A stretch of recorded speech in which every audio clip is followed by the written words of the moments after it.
안녕하십니까. 신의균의 군사TV 디펜스 브리핑입니다. 오늘도 두 가지 소식 알려드리겠는데요.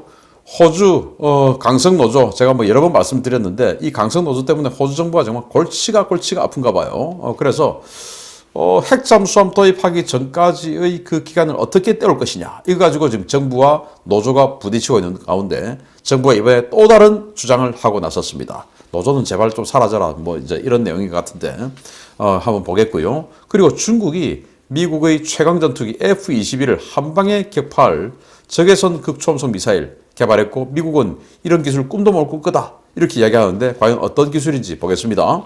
호주 정부가 강성 노조의 방해 공작을 피해 수중 전력을 강화하기 위해서 백방으로 노력하는 모습이 보이고 있습니다. 이번에는 일본의 중고 잠수함을 도입해 과도기적 전력으로 운용하는 방안이 논의되기 시작했다는 소식입니다. 현재 정치권에서 요구하고 있는 호주 국산화 원자력 추진 잠수함은 아무리 빨라도 2040년 이전에는 절대로 준비될 수 없으며, 호주는 전력 공백을 메우기 위한 대안으로 일본의 중고 잠수함을 도입할 수 있다고 호주 정부 싱크탱크 호주 전략정책연구소 ASPR을 인용해 내셔널 인트레스트가 현지 시각 1월 3일 보도했습니다. ASPI는 호주 최초의 핵잠수함이 애들레이드에서 건조된다면 절대로 2040년 이전에는 준비되지 않을 것이며, 비용 역시 천문학적 수준이 될 것이다 라고 지적하며, ASC에서 요구하는 콜린스급 개량형 추가 건조 역시 비용과 성능, 일정 모든 면에서 상식적이지 않다 라고 비판했습니다.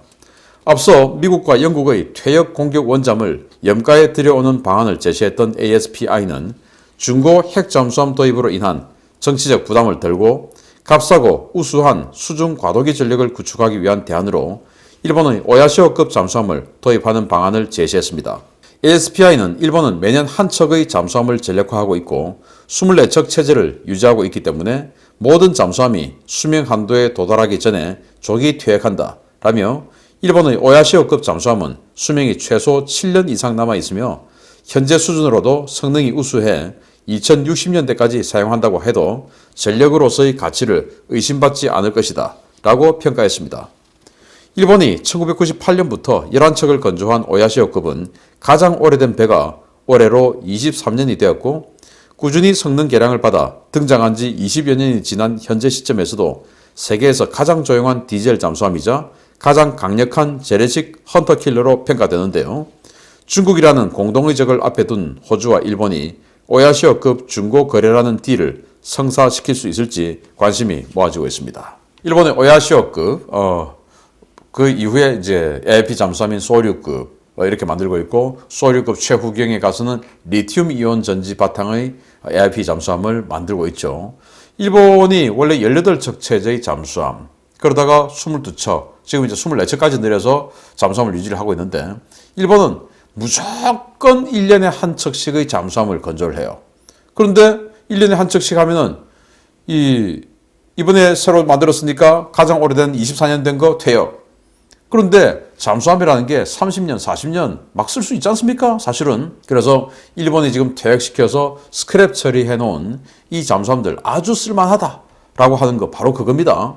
그래서 지금 핵잠수함 만들려고 하면은 지상에다 기반 인프라 설치하고, 호주는 원자력 관련 기술도 없으니까 그런 거 다 하고 하려면 2040년까지는 도저히 호주 자체 건조 핵잠수함 나올 수가 없다. 그러면 그 사이에 뭔가 과도기적 잠수함이 있어야 되는데, 호주 ASPI는 이걸 뭔가 우리가 12년, 20년 가까이를 그냥 띄울 수 없으니까 미국이나 영국의 중고 핵잠수함을 들여오자 라고 했다가 모두 반대하고 하니까, 그러면은 일본의 오야시오급 잠수함 그거 지금 스크랩 처리해놓고 있는데 그거 가지고 오자, 그게 좋다, 그 싸다 라고 하는데, 이제 이 호주 잠수함 공사의 노조들은 무슨 소리냐, 우리 콜린스급 그거 개조 개량하자, 우리가 해줄게 라고 하는데, 그 비용이 우리 도산 안창호급 잠수함 새로 건조하는 것만큼의 비용을 요구를 하고, 개량하는데 그냥 그걸 요구를 하고, 또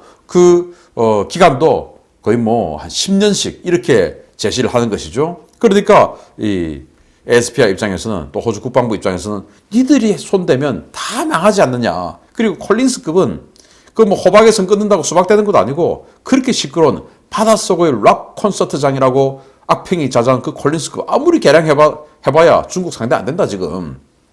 그래서 일본 오야시오급 가지고 오자 라고 주장을 하는데 과연 잠수함 노조가 또 여기에 어떻게 대응할지 정말 참 기가 찹니다. 잠수함 노조 때문에 호주가 이렇게 고생을 하네요. 저는 뭐 오야시오급 이게 사실 좀 지금으로서는 AIP 잠수함 시대에 와서는 좀 구형의 스타일이지만 그래도 만들 때 워낙 대형으로 만들고 이게 수중 배수량 다 포함한 3,000톤 조금 넘으니까 수상 배수량이 2,700톤, 수중 배수량 3,000톤이 넘어요. 꽤 크죠. 그러면서 이 강판이 HI 130강 어마어마하죠. 우리가 뭐 HI 100강 이러는데 여기 HI 130강 거의 뭐 씨울프급 수준의 그런 강판을 집어넣어서 아주 성능이 우수하고 측면 배열 소나에서 탐지력 우수하고 그런 인정을 받고 있는 잠수함이에요. 제가 봤을 때 콜린스보다 한 20배 이상 좋지 않을까라고 생각이 됩니다. 두 번째입니다. 중국이 미국의 F-22를 장거리에서 탐지해 요격할 수 있는 열추적 방식의 극초음속 공대공 미사일 개발에 성공했다는 소식입니다. 성능이 너무 뛰어나서 F-22는 물론 일반 전투기와 폭격기, 항모와 차량까지 잡지 못할 표적이 없다는데 이쯤 되면 국뽕을 넘어 중증인 것 같습니다. 중국이 지난해 말까지 1년의 극초음속 무기 테스트를 끝냈으며 이 무기는 미국의 F-22 전투기를 수백 킬로미터 밖에서 표착해 단 몇 초 만에 파괴할 수 있는 게임 체인저가 될 것이라고 중국 관영 CCTV를 인용해서 유라시안 타임즈가 현지 시각 1월 2일 보도했습니다. 유라시안 타임즈는 중국 과학자들이 최근 적외선 목표 추적 기술을 이용해 차세대 극초음속 미사일을 개발했으며 이 미사일은 우수한 센서 능력과 탁월한 기동력을 바탕으로 적기는 물론 차량과 선박, 항공모함 등 다양한 타겟을 파괴할 수 있는 능력을 가진 것으로 선전되고 있다고 전했습니다.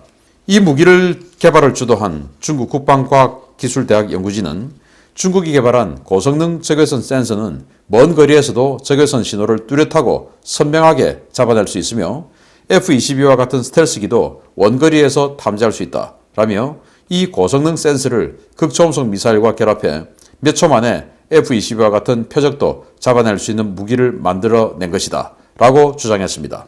중국은 극초음속 비행 시에 발생하는 표면 발열을 해결하기 위해 마이크로 와류 발생기를 이용한 공냉식 장치를 시커 부분에 적용했다 라며 이 기술을 통해 열 신호 왜곡 현상을 최소화하면서 극초음속 비행체의 적외선 유도를 가능하게 하는 데 성공했는데 미국은 2025년까지는 절대 이런 기술을 개발하지 못할 것이며 이 무기는 게임 체인저가 될 것이다 라고 주장했습니다.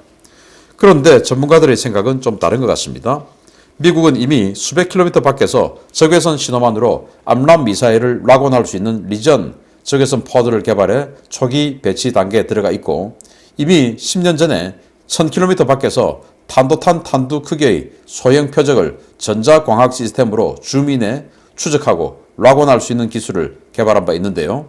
기술적으로 앞뒤가 맞지 않는 주장을 자랑스럽게 떠들고 있는 중국, 창피한 것이 무엇인지 정말 모르는 것 같습니다. 거기다가 또 하나 있죠. 까보중이죠. 까보니까 중국제 안 된다 이겁니다. 스펙대로.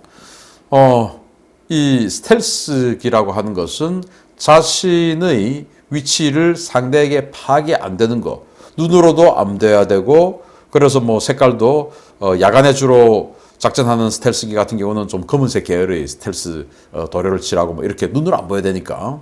그리고 날아오는 전파를 튕겨내고 꺾어서 다시 돌아가지 않도록 만들어야 되죠. 레이더라는 것이 전파를 보내가지고 튕겨서 돌아오는 것을 가지고 이제 신호를 잡는 건데 전파를 보냈는데 튕겨서 돌아가는 게 아니고 튕겨서 비껴가게끔 만드는 것이죠.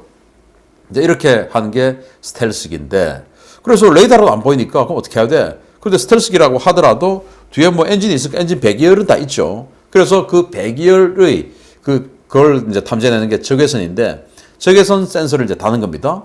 그래서 극초음속 F-22가 아무리 빨리 달려도 마2 뭐 이 정도 날아다니니까 마5, 마6짜리를 확 보내면은 이게 뭐 급기동하기 또 전에 때릴 수 있다. 이제 이건데 그러려면 F-22를 수백 킬로미터 밖에서 봐야 되는데 자신들의 적외선 센서가 워낙 훌륭해서 수백 킬로미터 밖에 있는 F-22도 본다. 뭐 일단 그렇다 치고 그런데 이게 극초음속으로 확 날아가려고 하면은 앞에 이제 이 적외선 센서가 있는데 이게 공기하고 부딪히니까 어마어마하게 열이 발생하겠죠. 그런데 자기는 열을 탐지해야 되는데 자기 주둥이에서 열이 지금 발생하니까 또 목표를 못 볼 수가 있죠. 그래서 생각해낸 게 러시아의 스콜 초공동 의뢰처럼 앞에다가 완전히 이 공기의 공동 현상을 만드는 것이죠. 그래서 이 탄두 부분하고 공기하고 부딪히지 않게끔 만들어 버리는 거예요. 그러면은 여기가 가열되지 않지 않느냐라는 것인데, 그렇게 했더니 여기가 와류가 너무 세가지고 이것 때문에 또 왜곡 현상이 생긴다. 그래서 그 와류를 왜곡하는 그 현상까지도 잡아냈다, 자기네들은. 그래서 우리는 초공동 상태를 만들어서 여기가 가열되지 않고, 그러면서 그 와류를 전부 다 해결해서 끝까지 적외선으로 적을 탐지할 수 있고, 그러면서 순식간에 들어가서 이제 때리는 이런 미사일을 만들었다. 미국은 이거 2025년까지 개발 못해. 우리는 했다 해. 이제 이렇게 하는 것인데, 미국은 이미 그런 기술들, 또 적외선은 이런 식으로 해도 부정확하다. 결국 눈으로 보는 게 제일 좋다 해서 10년 전에 F-35로 탄도미사일을 1000km 밖에서 쫙 줌인해가지고 탐지해서 요격하는 이런 기술을 개발을 했거든요. 그런데 또 이렇게 그 빠른 극초음속을 미사일에 구현해내려고 하면은 램젯 엔진이나 스크램젯 엔진을 사용해야 되는데, 램젯이나 스크램젯은 기동성이 또 약해요. 그래서 F-22 같은 급기동을 할 수 있는 이런 상대가 날아오는 그 적외선 미사일을 보고 플레이를 파닥 터뜨리면서 급기동을 했을 때 플레이어를 쫓아갈까요? F-22를 쫓아갈까요? 당연히 플레이어를 쫓아가겠죠. 그래서 그 기술 다 개발했다 치고 플레이어를 어떻게 극복할 거냐, 그것도 수백 킬로미터 밖에서 라는 말을 안 하고 있죠. 그래서 F-22 쪽으로 날아갈 수는 있다 쳐도 절대로 맞출 수는 없는 미사일을 개발한다고 수고 많았습니다. 까보중 아니겠습니까? 마치겠습니다. 감사합니다.